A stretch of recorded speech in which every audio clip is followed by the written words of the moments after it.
کا حد پورې د استعمال کا ټیک ده. بخاری شریف کې دویم جلد کې د حضور پاک یو کلام یو صحابي نقل کوي، ابن عباس صاحب کلام ده، کل ما شئت والبس ما شئت ما اخطات یا خصلتا صرف و مخیله، چې څه خورې هغه خوره او چې څه څکي هغه څکه او چې څه اغوندې هغه اغونده. خدای دا مونږ له پیدا کړي دي، خو دوو خبرو ته خیال کوه.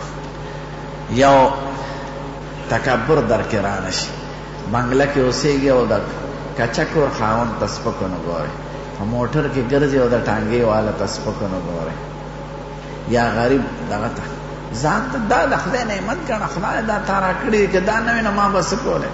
دا په سړکونو کې چې پراته دي او خلقو ته لاسونه نیسي ړانده ګډ، نو دا روز د دوی خوښه ده څه په ځان، نو ته به خدای شکر دی چې دا دې راکړي دي، نو چې شکر دې پیدا کړه نو هغه نعمت خدای خوشحاله شي او نور به هم درکړي. نو یو تکبر در کې رانه شي.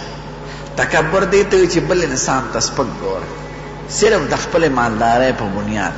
ګناهګار ته هم سپک نه ګورئ، کیدای شي چې دغه ګناه تا کې نه خو تا کې بله ګناه ځان ته خوار سړی ملا بادر وایي. ملا دې په ملایه نه دوکه کېږي، داسې ګناه کې به مبتلی چې هغه به بل سړي کې نه، نو ګناه ته سپک ګوره خو مسلمان ته به سپک نه ګوره. ته به ټیک ته ګناه ښه شی نه دی، خو کیدای شي چې خدای توفیق ته توبې ورکړي، کیدای شي چې دا ګناه ورته خدای معاف کړي او ما خدای په بله ګناه ونیسي، نو زه د قیامت پر ورځ د ده نه زیات رسوا نه شم. نو تکبر ونه کړي. دویم دا ده چې د شرې د پولو نه ور وانهړئ، ریخم وانه غوندې، دو ګوړه بوسکي وانه غوندې، د سرو ګوته وانه چې هغه کار ونه کړي چې خدای او رسول پرې خفه کېږي. باقي د دنیا نعمتونه خوره وڅکه. مصنوعي ملا یو شعر ویلی فارسی کې، د هغې ترجمه دا ده چې د زړه مثال د کشتۍ دی او د دنیا مثال د دریاب دی.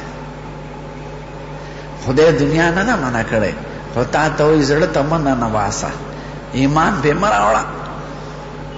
کشتۍ چې د دریاب د پاسه روانه وي نو د یوې غاړې نه بلې غاړې ته ورسېږي، او که کشتۍ ماته شو اوبه پکې ور داخله شي ور ننوتی دی نو کشتۍ هم ډوبه شي او کشتۍ کې چې څوک دی هغه به ټول ډوب شي.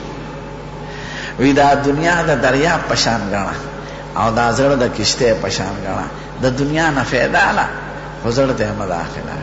دا پس معلومیږي چې یاره زما زړه کې خو دنیا نشته، زما په لاس کې دنیا. دا خو هر سړی وي زه به ځان ته ټولو نه زبرګ وایم، بل به هم زبرګ وایي.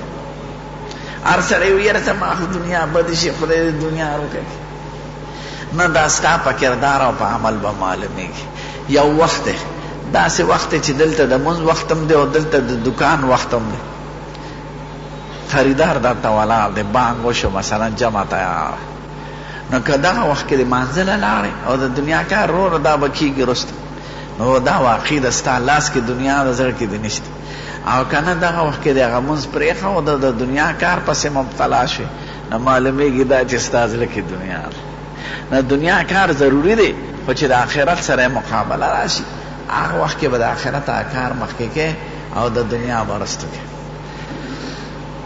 ما استاد هغه به وي د دې داسې مثال دی لکه سړي سره رومال کې پیسې وي 10-12,000 روپۍ یا بټوه کې او بټوه ترې پرېوته، نو څوک دا آوازونه نه کوي چې زما بټوه ده، بلکې دا وایي ما نه 12,000 روپۍ پروتې وي، ځکه دا بټوې څه قیمت دی خو 10 روپۍ به نه، نو غم ورسره د هغه پیسو وي. یا یو 2 کویانې، یو کوي ته چرګه پرېوته او بل ته زوی دی پرېوته. د زوی روښکل هم ضروري دی، ځکه نیازبین زوی دی، انسان دی.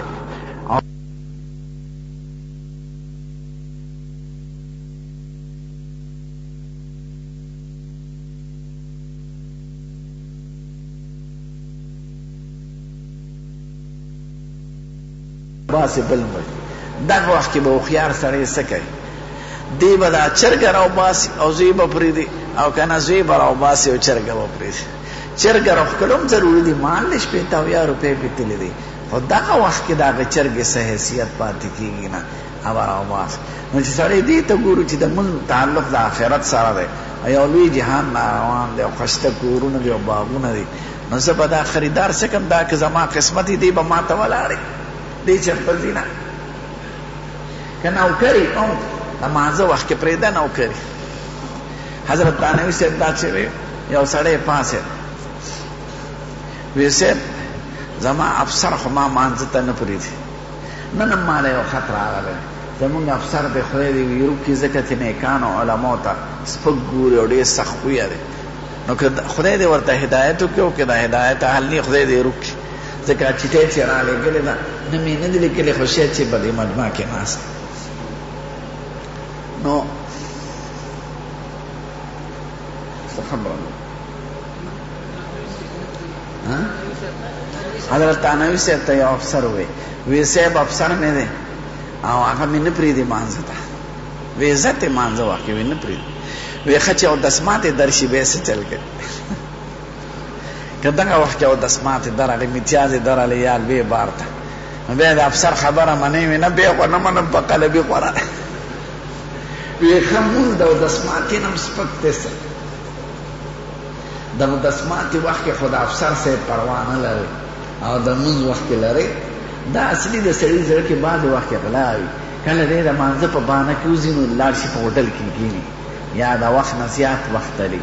نو دا مناسبه خبره نه ده ځکه دین ته د دغه د ټاکۍ دپاره ذریعه ګرځې چې سړی لمونځ کوي په خپل وخت او ځي او بیا راځي. اسم دی چې افسر څه کوي بادشاه هم نشي منع کولی او انګرېز یې دی به ورته وي واله دا نوکري دی واله زه خو د خدای لمونځ نشم پرېښودی په خپله به ورته هغه منت کوي. نو داسې کار نه دی پکار.